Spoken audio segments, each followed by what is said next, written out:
하늘에 구멍이라도 뚫린 듯 싶었습니다. 정오가 지나자마자 먹물처럼 검게 변해버린 하늘은 기어이 굵은 빗줄기를 쏟아내며 산천 초목을 집어삼킬 듯 포효하기 시작했습니다. 과거 시험을 보고 낙향하던 길, 지름길이라 여겨들어선 문경. 세제의 험한 산길은 이제 한치 앞도 분간할 수 없는 수라장이 되어 있었습니다. 선비 이생은 흠뻑 젖은 도포 자락을 힘겹게 끌며 걸음을 옮겼습니다.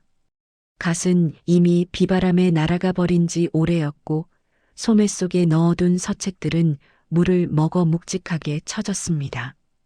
이러다간 객사가 면치 못할 운명이로구나. 이생은 탄식하며 주변을 둘러보았습니다. 보이는 것이라곤 세차게 흔들리는 나무 그림자와 귓가를 때리는 빗소리, 그리고 간혹 천지를 뒤흔드는 천둥 소리뿐이었습니다. 호랑이라도 마주칠까, 산적이라도 나타날까 두려움이 엄습해왔지만 그보다 더 무서운 것은 스며드는 한기와 고립감이었습니다. 발을 디딜 때마다 진흙탕이 발목을 잡고 놓아주지 않았습니다. 이미 날은 저물어 사방은 칠흑 같은 어둠에 잠겼습니다. 사람의 흔적이라곤 찾아볼 수 없는 깊은 산중, 이생의 호흡이 거칠어질 때쯤이었습니다. 번개가 우르르 쾅 하고 내리꽂히는 순간 찰나의 빛 속에 기이한 형상이 비쳤습니다. 절벽 아래 평평한 대지에 마치 그림처럼 들어앉은 기와집 한 채, 폐가인지 사람이 사는 곳인지 알 수 없었으나 이생에게는 그곳이 유일한 동아줄이었습니다. 그는 홀린 듯 비탈길을 미끄러지듯 내려가 그 집으로 향했습니다. 기이하게도 그 집 주변만은 바람이 잦아든 듯 고요해 보였습니다. 가까이서 본 집은 생각보다 훨씬 컸습니다. 소슬대문은 칠이 벗겨져 세월의 흔적을 보여주었으나 그 기세만은 예사 양반집 못지않은 기품을 풍기고 있었습니다. 하지만 이상했습니다. 마당에는 잡초가 무성하고 담장은 곳곳이 허물어져 있어 분명 사람의 손길이 닿지 않은 지 오래된 듯 했습니다. 그런데 사랑채 쪽 창호지 문에는 은은한 호롱불빛이 어른거리고 있었습니다. 계십니까? 지나가는 과객이 온데 비를 피할 수 있겠습니까? 이생은 젖은 목청을 다해 소리쳤습니다. 빗소리에 묻혀 제 목소리가 들리기나 할지 의문이었습니다. 아무런 인기척이 없었습니다. 다시 한번 문을 두드려 보려던 찰나 끼익하는 소름 끼치는 소리와 함께 안쪽 방문이 사르르 열렸습니다. 바람이 문을 연 것일까? 이생은 마른 침을 삼키며 돛돌 위로 올라섰습니다. 열린 문틈 사이로 보이는 방 안 풍경은 묘했습니다. 낡았지만 정갈하게 닦인 마루 그리고 병풍 하나가 덩그러니 놓여 있었습니다. 실내를 무릅쓰고 들어가겠습니다. 추위에 떨던 이생은 더 이상 체면을 차릴 겨를이 없었습니다. 신발을 벗고 방 안으로 들어서는 순간 바깥의 요란한 폭우 소리가 거짓말처럼 차단되었습니다.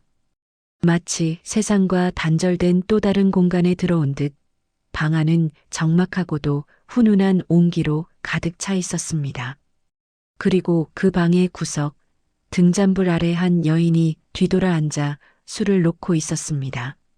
소복을 입은 그녀의 뒷모습은 너무나 고요해서 마치 사람이 아니라 빚어놓은 인형 같았습니다. 이생이 헛기침을 하자 여인이 천천히 고개를 돌렸습니다. 그 순간 이생은 숨이 멎는 듯 했습니다. 세상 사람의 얼굴이라기엔 지나치게 희고 고운 얼굴이었습니다. 칠흑 같은 머리카락은 비녀 하나 없이 길게 늘어뜨려져 있었고 눈동자는 깊은 우물을 들여다보는 듯 검고 투명했습니다. 산중 외딴 집의 젊은 여인이 홀로 있다는 것 자체가 괴이한 일이었으나 그녀의 미모는 그 의구심마저 마비시킬 만큼 압도적이었습니다. 누추한 곳에 귀한 손님이 오셨군요. 여인의 목소리는 옥구슬이 굴러가는 듯 청아했으나 어딘가 모르게 서늘한 기운을 품고 있었습니다. 그녀는 놀란 기색 하나 없이 일어나 아랫목에 자리를 권했습니다. 비에 젖어 몰골이 흉합니다. 잠시 비만 피하고 가려 했으나 실례가 되었습니다. 이생이 당황하여 뒷걸음질 치려 하자 여인은 희미하게 미소 지으며 고개를 저었습니다. 이 깊은 밤 비바람이 저리 거센데 어디로 가시렵니까? 불을 피워두었으니 옷부터 말리시지요. 그녀의 손짓에 이생은 홀린 듯 아랫목에 앉았습니다. 신기하게도 아궁이에 불을 뗀 흔적도 없는데 방바닥은 절절 끓듯 뜨거웠습니다.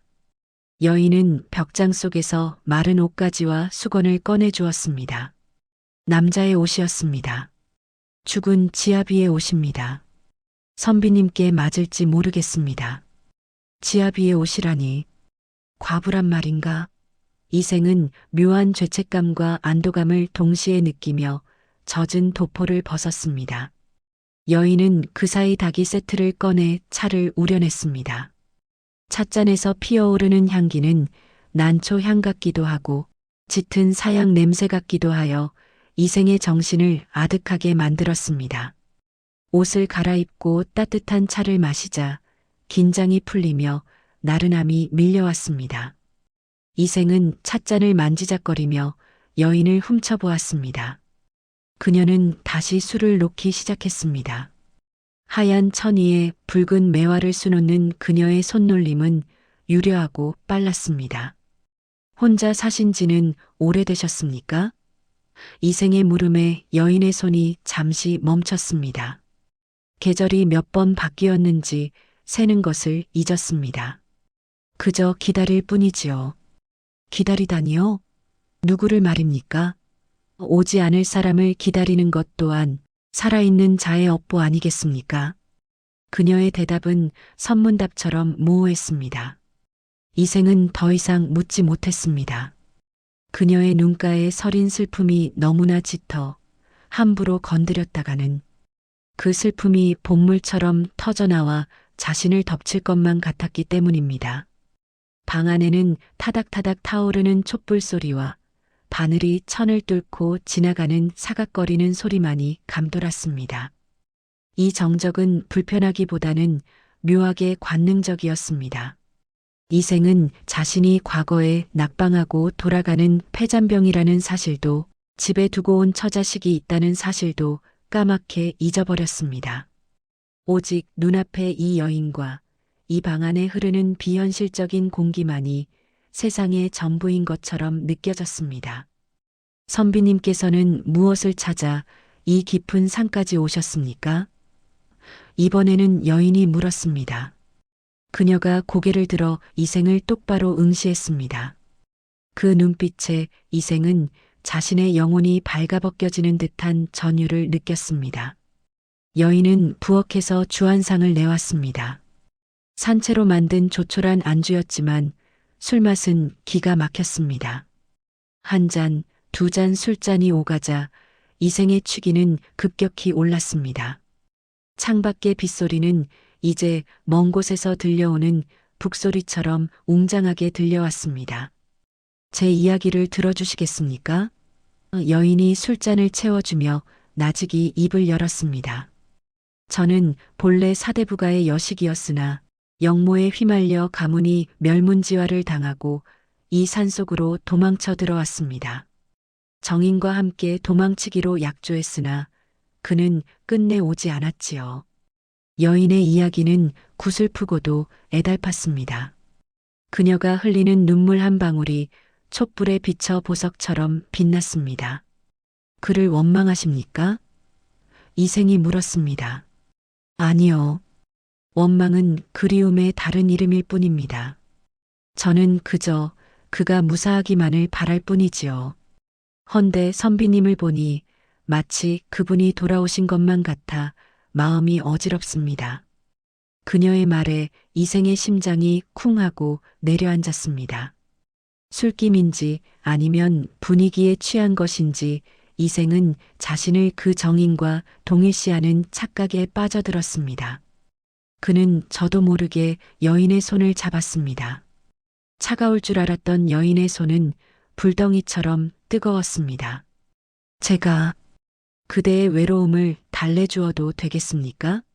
선비로서의 채통은 이미 빗물에 씻겨 내려간 뒤였습니다.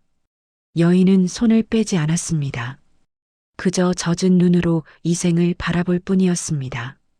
밤이 깊어 자시밤 11시가 넘어가자 방 안의 공기는 걷잡을 수 없이 뜨거워졌습니다.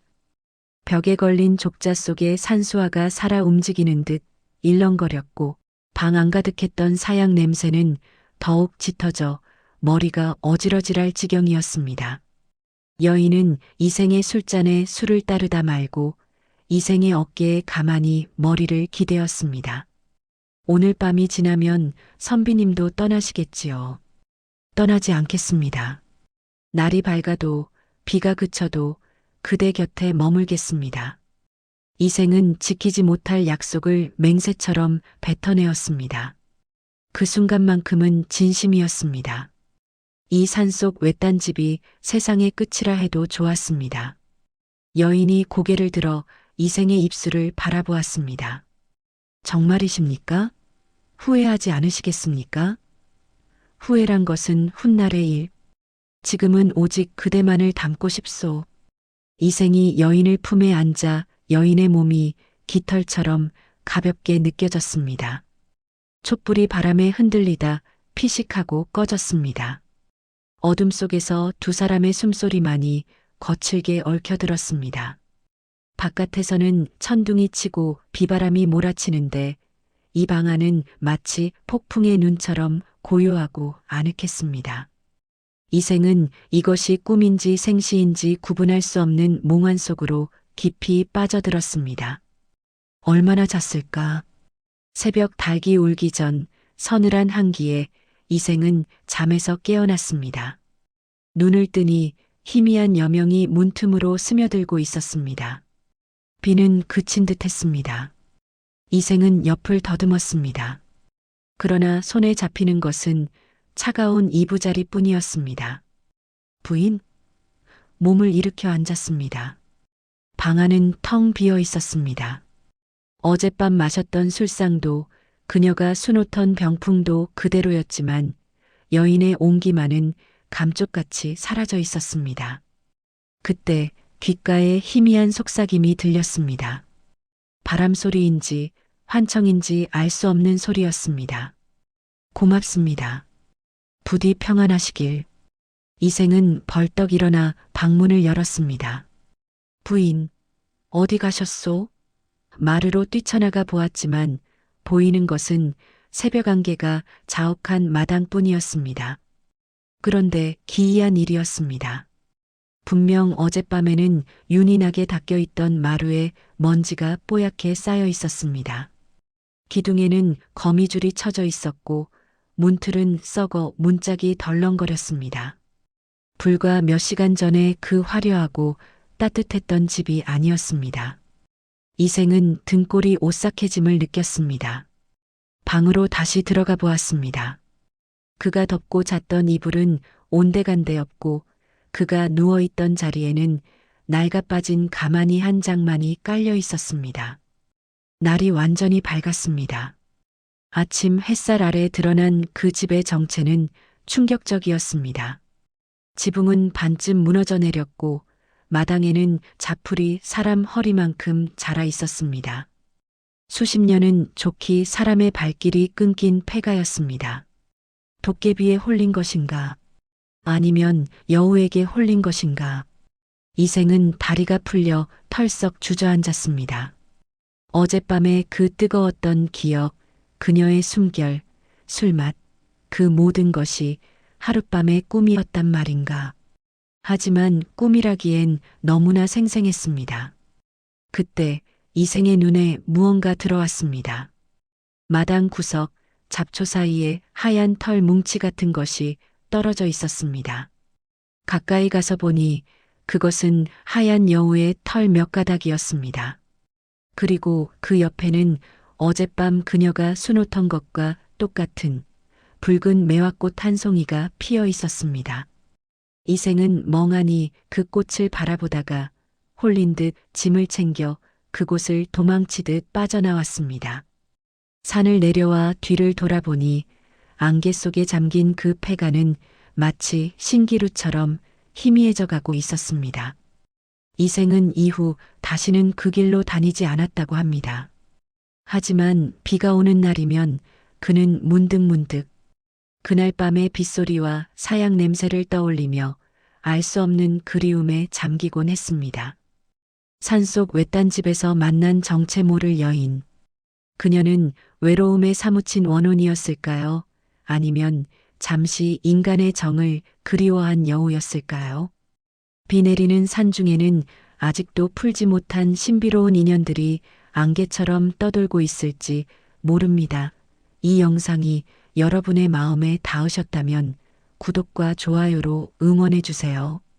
감사합니다.